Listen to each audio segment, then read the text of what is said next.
السلام عليكم وطابت أوقاتكم بكل خير. سيس يهدد المتطفلين باللجوء إلى القضاء. طالب رومان غانم سيس عميد المنتخب الوطني المغربي الأول لكرة القدم ونادي بشكتاش التركي الجماهير باحترام حياته الشخصية، مهددا باللجوء إلى القضاء في حال تواصل الأمر.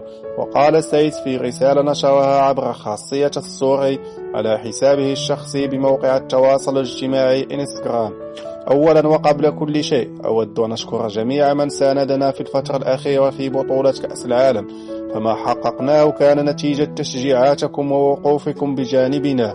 وأضاف مدافع أسود الأطلس: اغتنموا الفرصة لأوضح لكم وألفت انتباهكم بخصوص مسيرتي المهنية التي حرصت على عدم مزجها بحياتي الشخصية والعائلية، ولكن رغم هذا ظهرت صور ومقاطع فيديوهات عبر الشبكات ومواقع التواصل الاجتماعي دون موافقتي، ما جعلني ألتمس منكم عدم التدخل في حياتي الخاصة، وأتمنى ألا تتكرر هذه الأشياء مرة أخرى، وألا أكون مجبرا على اتخاذ التدابير القانونية اللازمة في حق الأشخاص المعنيين بالأمر.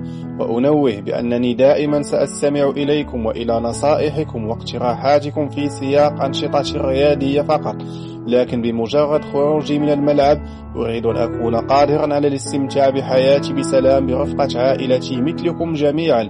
وكانت بعض التقارير والمنشورات عبر مواقع التواصل الاجتماعي أشارت خلال الساعات القليلة الماضية إلى أن سيس متزوج من فنانة مغربية، وهو الأمر الذي أثار قلق الدول المغربي.